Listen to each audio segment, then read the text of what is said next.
ಇದು ನಗರಸಭೆಯಿಂದ ಲೋನ್ ಕೊಡ್ತಾರೆ, ಲೋನ್ ತೊಗೊತೀವಿ, ಏನೋ ಜೀವನ ಮಾಡ್ಕೊಳ್ತೇವೆ ಸರ್. ಸರ್ಕಾರ ಅನುಕೂಲ ಮಾಡೋದು ನಮ್ಮದು ನಾವು ಮಾಡಿಸ್ಕೊಳ್ಳೋದು ತಪ್ಪೇನಿಲ್ಲ, ಮಾಡಿಸ್ಕೊಳ್ಳೇಬೇಕು. ವ್ಯಾಪಾರ ಆದರೆ ಹೊಟ್ಟೆ ತುಂಬ್ತದೆ, ಇಲ್ಲಾಂದ್ರೆ ಇಲ್ಲ ಸರ್. ಏನೋ ಕಷ್ಟ ಬಡವರಿಗೆ ಅಂತ ಸಹಾಯ ಮಾಡಿದಾಗ ನಮಗೆ ಅವರೇ ದೇವರು ಸರ್. ರಾಜ್ಯ ಸರ್ಕಾರ ಅಸಂಘಟಿತ ವಲಯದಲ್ಲಿ ಕೆಲಸ ಮಾಡ್ತಿರುವಂತಹ ಕಾರ್ಮಿಕರಿಗಾಗಿ ಒಂದಿಷ್ಟು ಯೋಜನೆಗಳನ್ನು ಜಾರಿಗೆ ತಂದಿದೆ. ಅಸಂಘಟಿತ ವಲಯದಲ್ಲಿ 23 ವರ್ಗಗಳು ಬರ್ತವೆ. ಅದರಲ್ಲಿ ಬೀದಿ ಬದಿ ವ್ಯಾಪಾರಿಗಳು ಕೂಡ ಒಂದು. ಅವ್ರಿಗಾಗಿ ಒಂದಿಷ್ಟು ಯೋಜನೆಗಳನ್ನು ಜಾರಿಗೆ ತಂದಿದೆ. ಅದರ ಬಗ್ಗೆ ಮಾತಾಡೋಣ, ಅದ್ರ ಬಗ್ಗೆ ಇನ್ನೊಂದಿಷ್ಟು ಇನ್ಫಾರ್ಮೇಷನ್ ಅವ್ರಿಗೂ ಕೂಡ ಕೊಡೋಣ.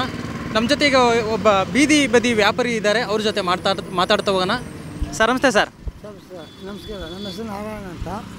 ನಾವು ಸುಮಾರು 15 ವರ್ಷದಿಂದ ವ್ಯಾಪಾರ ಮಾಡ್ತಾಯಿದ್ದೀವಿ. ನಮಗೇನು ಸೌಕರ್ಯಗಳಿಲ್ಲ. ಮೊನ್ನೆ ಲೋನ್ ಅಂತೂ ಒಂದು 10 ಸಾವಿರ ಕೊಟ್ಟವ್ರೆ, ಅದನ್ನು ಮಾತ್ರ ತಗೊಂಡಿದ್ದೀರಿ. ಅದು ತಿಂಗಳು 1 ಸಾವಿರ ಕಟ್ಕೊಂಡು ಹೋಗ್ತಾ ಇದ್ದೀವಿ ಸರ್.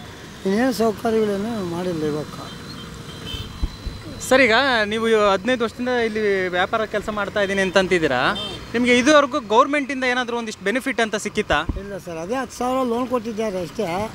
ಅದೇ ತಿಂಗಳು 1 ಸಾವಿರ ಕಟ್ಕೊಂಡು ಹೋಗ್ತಾ ಇದ್ದೀವಿ, ಅಷ್ಟು ಬಿಟ್ಟರೆ ಇನ್ನೇನು ಬೆನಿಫಿಟ್ ಏನು ಸಿಕ್ಕಿಲ್ಲ ಸರ್. ಓಕೆ ಸರ್, ಈಗ ಸಂತೋಷ್ ಲಾಡ್ ಅವರು ಕಾರ್ಮಿಕ ಸಚಿವರಾಗಿದ್ದಾರೆ. ಅವರು ನಿಮಗಾಗಿ ಒಂದಿಷ್ಟು ಯೋಜನೆಗಳನ್ನು ಜಾರಿಗೆ ತಂದಿದ್ದಾರೆ. ಅದೇನಂದರೆ ಅಂಬೇಡ್ಕರ್ ಕಾರ್ಮಿಕ ಸಹಾಯ ಹಸ್ತ ಯೋಜನೆ ಅಂತ. ಸೊ ಇದ್ರ ಪ್ರಕಾರ ಏನು ಅಂತಂದರೆ ನಿಮಗೊಂದಿಷ್ಟು ಬೆನಿಫಿಟ್ಗಳನ್ನು ಕೊಡ್ತಾ ಇದ್ದಾರೆ. ಅಂದರೆ ಅದು ಇನ್ಶೂರೆನ್ಸ್ ರೀತಿ ಇರುತ್ತೆ.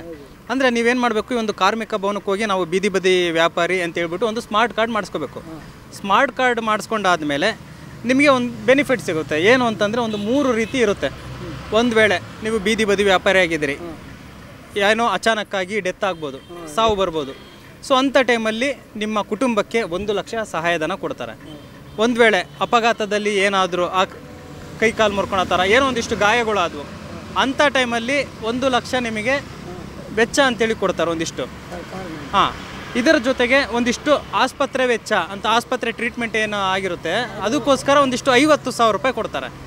ಇದರ ಜೊತೆಗೆ ಮನೆಯಲ್ಲಿ ಯಾರಾದರೂ, ಮನೆಯಲ್ಲಿ ವಯಸ್ಸಾಗಿದ್ದವ್ರು ಆಗಿರ್ಬೋದು ಅಥವಾ ಕಾಯಿಲೆ ಬಂದು ಏನಾದರೂ ಡೆತ್ ಆದರು, ಸೊ ಆವಾಗೇನು ಮಾಡ್ತಾರೆ, ಅವರ ಅಂತ್ಯಕ್ರಿಯೆಗೋಸ್ಕರ 10,000 ರೂಪಾಯಿಯಷ್ಟು ಒಂದಿಷ್ಟು ಸಹಾಯಧನ ಕೊಡ್ತಾರೆ. ಅಂದರೆ ನಿಮಗೋಸ್ಕರ ಏನಾಗ್ತಿತ್ತು, ಈ ಹಿಂದೆ ಯಾವುದೇ ರೀತಿ ಬೀದಿ ಬದಿ ವ್ಯಾಪಾರಿಗಳಿಗೆ ಅಷ್ಟೊಂದು ಸೌಲಭ್ಯ ಇರ್ತಾ ಇರಲಿಲ್ಲ.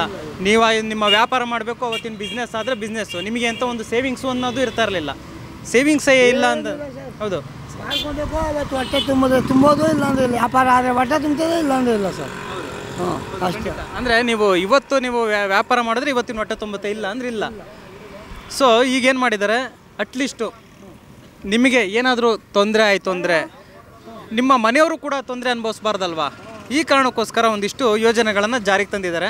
ನೀವೇನಂದರೆ ಒಂದು ಸ್ಮಾರ್ಟ್ ಕಾರ್ಡನ್ನು ಮಾಡಿಕೊಂಡ್ರೆ ನಿಮಗೆ ಒಂದಿಷ್ಟು ಅನುಕೂಲ ಆಗುತ್ತೆ. ಸರ್, ಈಗ ಸಂತೋಷ್ ಲಾಡ್ ಅವರಿಗೆ ಒಂದು ಯೋಜನೆ ಏನು ಜಾರಿಗೆ ತಂದಿದ್ದಾರೆ, ಅದ್ರ ಬಗ್ಗೆ ನೀವು ಏನಂತೀರಿ? ಸರ್, ತಂದರೆ ಒಳ್ಳೆಯದಲ್ಲ.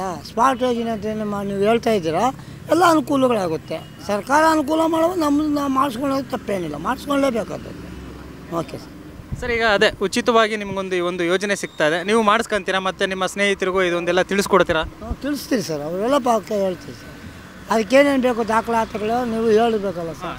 ಸರ್, ದಾಖಲೆಗಳು ಏನೇನು ಬೇಕು ಅಂತಂದರೆ ನಿಮ್ಮದೊಂದು ಫೋಟೋ ಬೇಕು, ಜೊತೆಗೆ ನಿಮ್ಮ ವಯಸ್ಸು ಇಷ್ಟು, ನಿಮ್ಮ ವಯಸ್ಸು ಎಷ್ಟಿದೆ ಅಂತ ಒಂದು ಕೊಟ್ಟಿರ್ತಾರಲ್ಲ, ಇವಾಗ ಆಧಾರ್ ಕಾರ್ಡ್ ಆಗಿರ್ಬೋದು, ಪಾನ್ ಕಾರ್ಡು, ಅದನ್ನು ಕೊಡಬೇಕು. ಜೊತೆಗೆ ನಿಮ್ಮದು ಪಡಿತರ ಚೀಟಿ, ಒಂದು ರೇಷನ್ ಕಾರ್ಡ್ ಏನಿತ್ತು ಅದು ಕೊಟ್ಟರೆ ನೀವು ಒಂದು ವೆಬ್ಸೈಟ್ ಬರುತ್ತೆ. ನೀವು ಇಲ್ಲೆಲ್ಲ ಸೈಬರ್ ಸೆಂಟ್ರ್ ಇದ್ದರೆ ಮಾಡ್ಬೋದು, ಇಲ್ಲ ನಿಮ್ಮ ಮೊಬೈಲಲ್ಲೇ ರಿಜಿಸ್ಟ್ರೇಷನ್ ಮಾಡ್ಕೋಬೋದು. www.ksub.karnataka.gov.in ಈ ಒಂದು ವೆಬ್ಸೈಟ್ಗೆ ಹೋದರೆ ನಿಮಗೊಂದು ಬ್ರೋಚರ್ ಕೊಡ್ತೀವಿ. ಇದರಲ್ಲಿ ನಿಮಗೆಲ್ಲ ಡೀಟೇಲ್ಸ್ ಇರುತ್ತೆ. ನಿಮಗೆ ಇದರಲ್ಲಿ ಡೀಟೇಲ್ಸ್ ಇರುತ್ತೆ, ಯಾವ ರೀತಿ ರಿಜಿಸ್ಟ್ರೇಷನ್ ಆಗಬೇಕು, ಯಾವ ರೀತಿ ಲಾಗಿನ್ ಆಗಬೇಕು ಅಂತೆಲ್ಲ. ಜೊತೆಗೆ 155-214 ಇದಕ್ಕೂ ಕೂಡ ನೀವು ಇದಕ್ಕೂ ಕೂಡ ಕಾಲ್ ಮಾಡಿ ನಿಮ್ಮ ಡೀಟೇಲ್ಸ್ ಏನಿದೆ, ನೀವು ಅದನ್ನು ಡೌಟ್ ಇದ್ದರೆ ನೀವು ಕ್ಲಿಯರ್ ಮಾಡ್ಕೊತ ಹೋಗ್ಬೋದು. ಸೊ ಅವಾಗೇನು ಮಾಡ್ತಾರೆ, ನಿಮಗೊಂದು ಸ್ಮಾರ್ಟ್ ಕಾರ್ಡ್ ಮಾಡಿಕೊಡ್ತಾರೆ ನೀವು ರಿಜಿಸ್ಟ್ರೇಷನ್ ಆದಮೇಲೆ. ಸೊ ಅದನ್ನು ನೀವು ಯೂಸ್ ಮಾಡ್ಕೋಬೋದು. ಮುಂದಿನ ದಿನಗಳಲ್ಲಿ ಏನೇ ತೊಂದರೆ ಆಯಿತು, ಆರೋಗ್ಯ ಸಮಸ್ಯೆ ಆಯಿತು ಅಂತಂದರೆ ನೀವು ಅದನ್ನು ಬೆನಿಫಿಟ್ ಬಳಸ್ಕೋಬೋದು ಸರ್. ಇದು ಒಳ್ಳೆಯ ಯೋಜನೆ ತಂದವ್ರೆ. ಎಲ್ಲ ನಾವು ಒಬ್ಬರೇ ಅಲ್ಲ, ಇಡೀ ಬೀದಿ ವ್ಯಾಪಾರಿಗಳು ಏನೇ ಸಂಘಟನೆಗಳು ಅವರೆಲ್ಲ ಒಳ್ಳೆ ಕೆಲಸ ಎಲ್ಲ ಮಾಡಿಸ್ಕೊಂಡು ಒಳ್ಳೇದಾಗುತ್ತೆ ಮುಂದೆ. ಓಕೆ, ನಮ್ಮ ಜೊತೆ ಇನ್ನೊಬ್ಬರು ಬೀದಿ ಬದಿ ವ್ಯಾಪಾರಿಗಳಿದ್ದಾರೆ, ಅವ್ರನ್ನೂ ಕೂಡ ಮಾತಾಡ್ಸೋಣ. ಸರ್ ನಮಸ್ತೆ ಸರ್, ನಿಮ್ಮ ಹೆಸರು ಸರ್? ಅಂಜನಪ್ಪ ಸರ್. ಸರ್, ಎಷ್ಟು ವರ್ಷದಿಂದ ನೀವು ಇಲ್ಲಿ ಕೆಲಸ ಮಾಡ್ತಾ ಇದ್ದೀರಿ? ಸರ್, ನಾವು ಒಂದು 11 ವರ್ಷದಿಂದ ಸರ್. 11 ವರ್ಷದಿಂದ ನೀವು ಇಲ್ಲಿ ಬೀದಿ ಬದಿ ವ್ಯಾಪಾರಿಯಾಗಿ ಕೆಲಸ ಮಾಡ್ತಾಯಿದ್ದೀರಿ. ಸರ್ಕಾರದಿಂದ ನಿಮಗೆ ಈವರೆಗೂ ಏನಾದರೂ ಒಂದು ಬೀದಿ ಬದಿ ವ್ಯಾಪಾರಿಗಳಾಗಿರೋದ್ರಿಂದ ಏನಾದರೂ ಒಂದು ಬೆನಿಫಿಟ್ ಸಿಕ್ಕಿದೆಯಾ ನಿಮಗೆ? ಬೆನಿಫಿಟ್ ಏನಿಲ್ಲ, ಆದರೂ ನಾವೇನೋ ಅಂಗಡಿ ಇಟ್ಕೊಂಡು ಏನೋ ಜೀವನ ಮಾಡ್ತಾಯಿದ್ದೀವಿ ಸರ್ ಬೀದಿ ಬದಿಯಲ್ಲಿ. ಅಂದರೆ ಇದು ನಗರಸಭೆಯಿಂದ ಲೋನ್ ಕೊಡ್ತಾರೆ, ಲೋನ್ ತೊಗೊತೀವಿ, ಏನೋ ಜೀವನ ಮಾಡ್ಕೊಳ್ತೀವಿ ಸರ್. ಸರ್ ಅಂದರೆ ನೀವು ಇವತ್ತಿನ ವ್ಯಾಪಾರ ಮಾಡಬೇಕು, ಇವತ್ತಿನ ಹೊಟ್ಟೆಪಾಡನ್ನು ನೀವು ನೋಡ್ಕೋಬೇಕು. ಅದು ಬಿಟ್ಟರೆ ನಿಮಗೆ ಮುಂದಿನ ಭವಿಷ್ಯದ ಬಗ್ಗೆ ಯಾವುದೇ ಒಂದು ನಿಧಿ, ಭವಿಷ್ಯ ನಿಧಿ ಅನ್ನೋದು ನಿಮ್ಗೆ ಏನೂ ಇಲ್ಲ. ಇಲ್ಲ ಸರ್, ಏನಿಲ್ಲ ಸರ್. ಸರ್ ಇದಕ್ಕೋಸ್ಕರ ಈಗ ರಾಜ್ಯ ಸರ್ಕಾರ, ಅದರಲ್ಲೂ ಕಾರ್ಮಿಕ ಸಚಿವ ಸಂತೋಷ್ ಲಾಡ್ ಅವರು ನಿಮಗಾಗಿ ಒಂದು ಅಂಬೇಡ್ಕರ್ ಕಾರ್ಮಿಕ ಸಹಾಯ ಹಸ್ತ ಯೋಜನೆ ಅಂತ ಮಾಡಿದ್ದಾರೆ. ಅಂದರೆ ಏನಂದರೆ ಬೀದಿ ಬದಿ ವ್ಯಾಪಾರಿಗಳಾಗಿರ್ಬೋದು, ಅದೇ ರೀತಿ 23 ವರ್ಗಗಳು ಅಕ್ಕಸಾಲಿಗರಾಗಿರ್ಬೋದು, ಕಮ್ಮಾರರಾಗಿರ್ಬೋದು, ಕುಂಬಾರರಾಗಿರ್ಬೋದು, ಇವರೆಲ್ಲ ಏನಿದ್ದಾರೆ ಕ್ಷೌರಿಕರು, ಇವರೆಲ್ಲ ಒಂದು ಅಸಂಘಟಿತ ಕಾರ್ಮಿಕರು. ಅಂದರೆ ಅವತ್ತಿನ ದುಡಿಮೆ ಅವತ್ತಷ್ಟೇ ಮಾಡ್ಕೋಬೇಕು.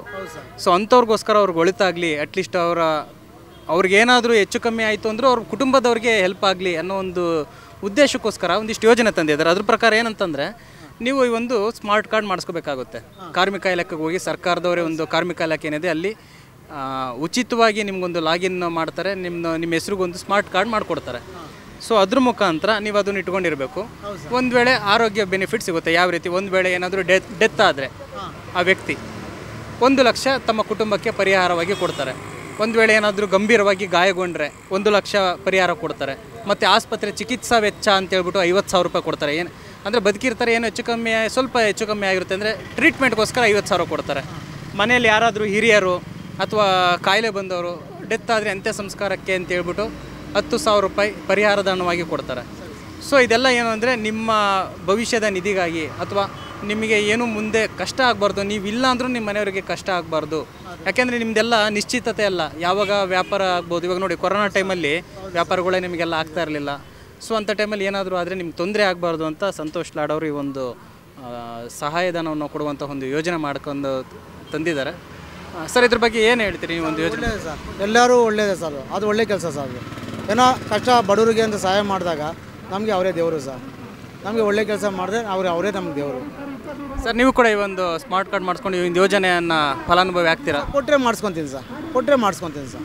ಸರ್ ಅಂದರೆ ನೀವೇ ಹೋಗಿ ಕಾರ್ಮಿಕ ಇಲಾಖೆಗೆ ಹೋಗಿ ನಿಮ್ಮ ಲೋಕಲಲ್ಲಿ ಒಂದು ಕಾರ್ಮಿಕ ಲೇಬರ್ ಆಫೀಸ್ಗಳು ಇರ್ತವೆ, ಕಾರ್ಮಿಕ ಇಲಾಖೆಗಳು, ಅಲ್ಲಿ ಹೋಗಿ ನೀವು ಒಂದು ಸ್ಮಾರ್ಟ್ ಕಾರ್ಡ್ ಮಾಡಿಕೊಡಿ, ಇದೊಂದು ಯೋಜನೆ ಇದೆ ಅಂತೇಳಿ ನೀವು ಇದು ಮಾಡ್ಕೋಬೋದು. ಇಲ್ಲಾಂದರೆ ಮೊಬೈಲಲ್ಲೂ ಕೂಡ ನಿಮಗೊಂದು ಬ್ರೋಚರ್ ಕೊಟ್ಟಿರ್ತೀನಿ, ಅದ್ರ ಮುಖಾಂತರ ನೋಡಿಕೊಂಡು ನೀವು ಮೊಬೈಲಲ್ಲೇ ಕೂಡ ನೀವು ಲಾಗಿನ್ ಮಾಡ್ಕೋಬೋದು. ಅಲ್ಲ, ನಾವು ಹೋಗಲ್ಲ, ಡೈರೆಕ್ಟ್ ಆಫೀಸ್ ಹತ್ರ ಹೋಗ್ತೀವಿ ಸರ್. ಆಫೀಸ್ ಹತ್ರ ಹೋಗಿ ಈ ಥರ ಫುಟ್ಪಾತಲ್ಲಿ ಬೀದಿ ಬದಿ ವ್ಯಾಪಾರಿಗಳು ನಾವು ಏನೋ ಮಾಡಿಕೊಡಿ, ಸಹಾಯ ಮಾಡಿ ಸರ್ ಅಂತ ಕೇಳ್ಕೊತೀವಿ ಸರ್, ಮಾಡಿಸ್ಕೊತೀವಿ. ಸರಿ ಸರ್. ಓಕೆ, ಇದಿಷ್ಟು ಬೀದಿ ಬದಿ ವ್ಯಾಪಾರಿಗಳ ಮಾತು.